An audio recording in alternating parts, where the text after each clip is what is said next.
శ్రీమాత్రే నమః. మనకి పంచగ్రహ కూటమి మరలా ఫిబ్రవరి 17వ తేదీ రాబోతుంది.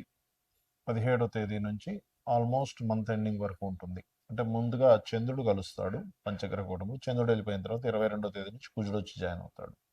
కాబట్టి మధ్యలో 1-2 డేస్ గ్యాప్ ఇచ్చి మొత్తం మీద ఒక దాదాపుగా మీకు ఒక 12-13 రోజులు పంచగ్రహ కూటమి ఉంటుంది. దీని వలన మీకు కలిగేటువంటి ఫలితాలు ఏమిటి, ఏ విషయాల పట్ల, అదేవిధంగా మీరు చూడండి, వల్ల రేపు మనం ఎప్పటి నుంచో చెప్పుకుంటూ వస్తున్నాం. చాలా విచిత్రాలు జరుగుతాయి, చాలా అప్ అండ్ డౌన్ జరుగుతాయి. అదేవిధంగా షేర్ మార్కెట్ క్రాష్ అవుతుంది, గోల్డ్ రేట్లు సిల్వర్ రేట్లు పెరగడాలు తరగడాలు విపరీతంగా అవుతుంటాయి అనుకున్నాం. మరి ఇందులో ఇన్వెస్ట్మెంట్స్ చేసే వాళ్ళ పరిస్థితి కూడా ఏంటి, దానికి కూడా అసలు ఎటువంటి జాగ్రత్తలు తీసుకోవాలి అనేటువంటి విషయాలు కూడా తెలుసుకుందాం. అయితే ఈ యొక్క అంశాలు చెప్తుంది నేనైనప్పటికీ చెప్పిస్తుంది సాక్షాత్ లలిత అమ్మవారిగా భావిస్తూ ఒక్కొక్కటిగా మనం తెలుసుకుందాం. సింహం వారికి కనుక చూసుకున్నట్లయితే మీకు లగ్నంలో కేతు యొక్క సంచారం జరుగుతూ సప్తమ స్థానంలో పంచగ్రహ కూటమి ప్లస్ గ్రహణం కూడా అక్కడ ఏర్పడుతుంది. దీనివల్ల కలిగే శుభ ఫలితాలు ఏమిటి, తీసుకోవాల్సిన జాగ్రత్తలు ఏమిటి, ఏ దేవతారాధన చేయాలి, ఈ ఇన్వెస్ట్మెంట్స్ విషయంలో కూడా ఎటువంటి జాగ్రత్తలు తీసుకోవాలనేటువంటిది వీడియో ఎండింగ్ వరకు చూడండి, చెప్పడం జరిగింది. ఇక మీరు ఈ యొక్క అంశాలు చెప్తుంది నేనైనప్పటికీ చెప్పిస్తుంది సాక్షాత్ లలిత అమ్మవారిగా భావిస్తూ ఆ యొక్క అమ్మవారి యొక్క అనుగ్రహం మీకు పరిపూర్ణంగా కలగాలని మనస్ఫూర్తిగా కోరుకుంటూ, ఇక్కడ మీకు ఎప్పుడైతే సప్తమ స్థానంలో జరుగుతుందో ఇదంతా కూడా వివాహము, పార్ట్నర్స్, సామాజిక విషయాల మీద ఎఫెక్ట్ చూపిస్తూ ఉంటుంది. అంటే వద్దన్నా సరే కొన్ని సంబంధాలు వస్తూ ఉంటాయి. అందులో మీరు రైట్ డెసిషన్ తీసుకోకపోతే అక్కడ మీరు మరలా కొంతవరకు ఇబ్బంది పడాల్సి వస్తుంటుంది. ఇది కేవలం సప్తమ స్థానంలో గ్రహణం పడ్డందుకు కేవలం వివాహం మీదే కాకుండా కుటుంబ వ్యవహారాల మీద అండ్ వివాహ జీవితం మీద అండ్ ఫైనాన్స్ మీద వీటి మీద చూపిస్తూ ఉంటుంది. బికాజ్ ఆఫ్ లగ్నంలో ఎప్పుడైతే కేతు ఉన్నాడో ఈ కేతువు పర్టికులర్గా మీకు ఏంటంటే ఎటువంటి ఫలితాలను ఇస్తాడు ఏమిటి అని చెప్పి చూసుకున్నట్లయితే ఇక్కడ మీకు గమనించినట్లయితే కేతువు లగ్నంలో ఉన్నందుకు కొంత చిత్ర విచిత్రం అనుకోండి, కొంత స్ట్రెస్ అనుకోండి, ఇటువంటివి కలుగుతూ ఉంటాయి ప్రధానంగా చూసుకున్నట్లయితే. అలాగే మరొక విషయం ఏంటంటే ఇక్కడ అంటే మీరు నిద్ర లేచిన వెంటనే కూడా కొంతవరకు మెడిటేషన్ చేయడం చేస్తూ ఉండండి. ఎంత మెడిటేషన్ చేస్తూ ఉంటే చిత్ర విచిత్ర కారకుడు లగ్నంలో ఉన్నందుకు దాని ఎఫెక్ట్ అనేటువంటిది పూర్తిగా తగ్గుతుంది.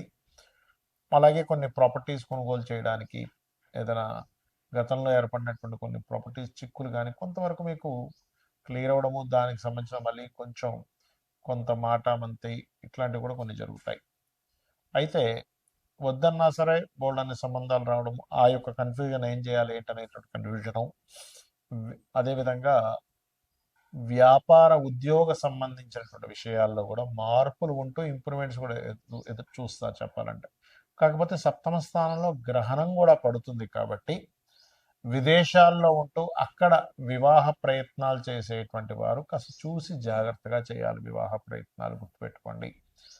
అలాగే మీరు నిత్యము చేయవలసినటువంటి దేవత ఆరాధన, దీంతో పాటు మీకు అష్టమశని కూడా నడుస్తుంది కాబట్టి గోవులకు కాస్త బెల్లం తినిపించడము, నిత్యము దత్తాత్రేయుణ్ణి మరియు కాలభైరవుడి యొక్క అష్టకం వినడం కానీ చదవడం కానీ, కొంతమందికి చదవడం రాదు పాప, ఇంగ్లీష్ మీడియం చదువుకోవడం వల్ల నోరు సరిగ్గా తిరగనప్పుడు ఏమీ టెన్షన్ పడకండి, చక్కగా కాలభైరవ అష్టకం వినండి. విన్నట్లయితే కూడా ఖచ్చితంగా మంచి ఫలితాలు అనేటువంటివి రావడం జరుగుతాయి. ఇక అదేవిధంగా సంతానం కోసం ప్రయత్నం చేసేటువంటి వారు అష్టమ స్థానంలో ఉండే శని పంచమంలో కూడా చూస్తుంటాడు కాబట్టి సంతాన విషయంలో కొంత దిగులు ఉంటూ ఉంటుంది. అయినప్పటికీ వాళ్ళ చదువు విషయంలోనది మీరు దిగంబర శ్రీ పాదవల్లభ దిగంబర అనేటువంటి నామస్మరణ కనుక చేస్తున్నట్లయితే మీకు అన్ని విధాలా బాగుంటుంది. కాకపోతే మీరు లగ్నంలో కేతు సంచారం వల్ల ఉదయం నిద్ర లేచిన వెంటనే గణపతి యొక్క ధ్యానంతో మాత్రం ప్రారంభించండి. ముఖ్యంగా ఈ పంచగ్రహ కూటమి ఏర్పడినందుకు మనం లాస్ట్ టైం జనవరి మాసంలో కూడా పంచగ్రహ కూటమి ఏర్పడింది. ఆ సమయంలో చండీ హోమం అందరికీ ఫ్రీగా చేసి పెట్టాము. అప్పుడే మనం అనౌన్స్మెంట్ చేసాం నెక్స్ట్ మంత్ క్షేత్రంలో జరుగుతుందని. కామాఖ్య శక్తిపీఠంలో ఈసారి 17, 18, 19 తేదీల్లో 17వ తేదీ గణపతి మరియు లలిత హోమము, 18వ తేదీ నవగ్రహ హోమము, 19వ తేదీ చండీ హోమం జరుగుతుంది. ఆ హోమం జరిగిన తర్వాత రుద్రాక్ష, ఆ హోమంలో పూజలో పెట్టినటువంటి రుద్రాక్ష మరియు అదేవిధంగా హోమ భస్మము, ప్రసాదము, డ్రై ఫ్రూట్స్ ప్రసాదము, మరియు అదేవిధంగా ఆ యొక్క సింధూర్ మనకి ఏదైతే అమ్మవారి యొక్క బొట్టు ఏదైతే ఉంటుందో అది కూడా మీకు పంపించడం జరుగుతుంది. ఎవరికైనా ఇంట్రెస్ట్ ఉన్న వాళ్ళు తీసుకోవచ్చు. అయితే ఇక్కడ గ్రహణం వేరే దేశాల్లో ఉన్నప్పుడు మరి ఆ యొక్క దేశాలలో ఉండేటువంటి వారికి మాత్రమే ఈ గ్రహణ ప్రభావం పడుతుంది. గుర్తుపెట్టుకోండి, ఇండియాలో ఉండే వాళ్ళకి కాదు. ఇండియాలో ఉండేటువంటి శ్రీమూర్తి ఎవరు కూడా గర్భంతో ఉన్నటువంటి వారు దాని గురించి ఏమీ టెన్షన్ పడాల్సిన అవసరం లేదు. రైట్. మరి వేరే దేశాల్లో ఉండేటువంటి వారు అక్కడ మీరు ఒకవేళ గ్రహణం ఎఫెక్ట్ పడింది, పిల్లలు ఒక్కోసారి అక్కడ ఉంటారు, తల్లిదండ్రులు ఇక్కడ ఉంటారు, వాళ్ళ పేరు మీద ఇక్కడ మీరు దానం ఇవ్వచ్చు. ఏమేమి ఇవ్వాలి దానాలు చూసుకున్నట్లయితే బియ్యము, గోధుమలు, మినుములు, నువ్వులు మరియు అదేవిధంగా కందులు, ఉలవలు కూడా ఇవ్వచ్చు. దీంతోపాటు సూర్య చంద్ర ప్రతిమలు వెండివే ఇవ్వాలని రూల్ లేదు, ఏ మెటల్ అయినా ఇవ్వచ్చు. 2 నాగపడగలు లాంటివి ఇవ్వాలి. అదేవిధంగా మీరు వీటితో పాటు ఒక చిన్న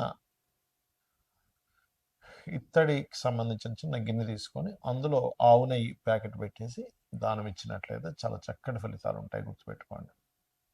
అలాగే గ్రహణ సమయంలో మీకు ఏదైనా సమస్య ఉన్నట్లయితే ఆ సమస్యకు సంబంధించిన, ఎందుకంటే ఇక్కడ ఇండియాలో లేదు కదా అని టెన్షన్ ఇది అవ్వక్కర్లేదు. ఇండియాలో లేదు కానీ ఇండియాలో లేకపోయినప్పటికీ గ్రహణ సమయంలో మీరు చేసుకునేటువంటి జపము యొక్క ఫలితము పూర్తిగా కలుగుతుంది, గుర్తుపెట్టుకోండి.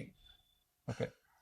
అయితే ఆ రోజు మీకు ఒకవేళ ఉదాహరణకి మీకు సమస్యలు ఉన్నాయి, ఎందుకంటే మనం ఆ రోజు గ్రహణం ఉందనే మనం ఆ రోజు కామాఖ్యలో హోమం కానీ చేస్తున్నాం. క్షేత్రస్థాయిలో క్షేత్రంలో చేసేటువంటి హోమం యొక్క ఫలితం 1000 రెట్లు ఉంటుంది. గ్రహణం రోజు చేసే ఫలితం మరొక 1000 రెట్లు ఉంటుంది. కాబట్టి ఆ రోజు చాలా గొప్పమైనటువంటి విశేషంగా చేయడం జరుగుతుంది. సరే, మీరు మీ మటుకు మీరు ఏదైనా మంత్రం చేసుకోవాలి, మీ ఇష్టదైవ మంత్రం చేసుకోవచ్చు, మీ గురువుల దగ్గర పొందిన మంత్రాన్ని మీరు చేసుకోవచ్చు చక్కగా, మరి ఎటువంటి సందేహం లేదు. అలాగే ఇక్కడ మీరు ఏదైతే లలిత అమ్మవారికి సంబంధించిన అనుకుంటారు, లలిత సహస్రనామాలు, విష్ణు సహస్రనామాలు, శివ సహస్రనామాలు కూడా చేసుకోవచ్చు. దీంతోపాటు ఫైనాన్షియల్ ఇబ్బంది పడుతున్నటువంటి వారు ఓం సంపత్కరీ సమారూఢ సింధుర వ్రత సేవితాయ నమః అని చేసుకోవచ్చు. అప్పులకు ఇబ్బంది పడుతుండేటువంటి వారు ఓం అపర్ణాయ నమః అని చేసుకోవచ్చు. ఇక ఫ్లక్చువేషన్స్ అవుతున్నాయని మనం చెప్పుకున్నాం ఈ పంచగ్రహ కూటముల వల్ల, గురువు అతిచారం వల్ల, గురువు మిథున రాశిలో ఉండడం వల్ల షేర్ మార్కెట్ కానీ బంగారు సిల్వర్ రేట్స్ కానీ మనం చెప్పుకున్నాం, ఆల్రెడీ విపరీతంగా పెరుగుతాయని చెప్పుకున్నాము, కొంత ఇబ్బంది వస్తుందని చెప్పుకున్నాం. మరి మీరు ఇబ్బంది పడకుండా ఉండాలంటే ఏం చేయాలి? ఏ రాశి వారైనా ఏ లగ్నం వాళ్ళైనా ముందుగా ధనాధిపతి, మీ లగ్నం నుంచి ధనాధిపతి ఎవరో తెలుసుకోండి, మీకు ధనాన్ని ఇచ్చే కారకుడు ఎవరో తెలుసుకోండి, ఆ అధిష్టాన దేవత ఆరాధన చేసుకోండి. ప్రతి లగ్నానికి ధనాధిపతి ఉంటాడు. అలాగే పంచమాధిపతి నిర్ణయం తీసుకునేటువంటి కారకుడు. ప్రజెంట్ పంచమ స్థానంలో కేతు ఉన్నాడు కాబట్టి న్యాచురల్ పంచమ స్థానంలో అందరూ గణపతిని ధ్యానం చేయడం వల్ల మీరు ఎటువంటి రాంగ్ డెసిషన్స్ తీసుకోకుండా ఉంటారు. అలాగే మీ లగ్నం నుంచి పంచమాధిపతిని చేయడం వల్ల మీరు రైట్ టైంలో రైట్ డెసిషన్ తీసుకోవడం జరుగుతుంది. అలాగే ఇక్కడ మరొక విషయం ఏంటంటే లాభాధిపతి, వ్యయాధిపతి అంటే ఇన్వెస్ట్మెంట్స్ కారకుడు ఎవరైతే ఉన్నారంటే 12వ స్థానాధిపతి ఎవరో తెలుసుకొని దానికి సంబంధించిన దానము చేయాలి. లాభాధిపతిని చేయడం వల్ల ఏమవుతుందంటే సక్సెస్ రేట్ అనేది పెరుగుతుంది. ఇప్పుడు చూడండి, చాలామంది పలానా తక్కువ ఉన్నప్పుడు కొన్నామండి, పెరిగినప్పుడు భలే లాభాలు వచ్చాయని ఆనందపడ్డ వాళ్ళు ఉన్నారు సొసైటీలో. ఇప్పుడు అయ్యో అనవసరంగా ఎక్కువ ఉన్నప్పుడు కొని ఇప్పుడు తగ్గాయని చెప్పి బాధపడ్డ వాళ్ళు ఉన్నారు. 2 రకాలుగా ఉంది ఇప్పుడు ప్రస్తుత పరిస్థితి.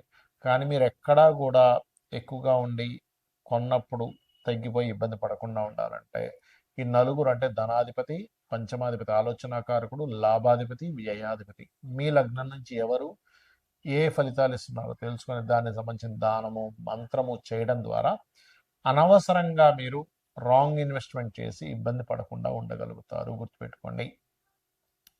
అలాగే ఈ యొక్క బంగారం సిల్వర్ యొక్క రేట్లు ఈ ఒక్కరోజు కాదు, గుర్తుపెట్టుకోండి. ఇది ఒక 1.5 year వరకు ఫ్లక్చువేషన్స్ జరుగుతూనే ఉంటాయి. విపరీతంగా పెరుగుతూ ఉంటుంది, విపరీతంగా తగ్గుతూ ఉంటుంది. కాబట్టి don't worry, long term investment చేసే వాళ్ళకి ఇబ్బంది ఏమీ ఉండదు, గుర్తుపెట్టుకోండి.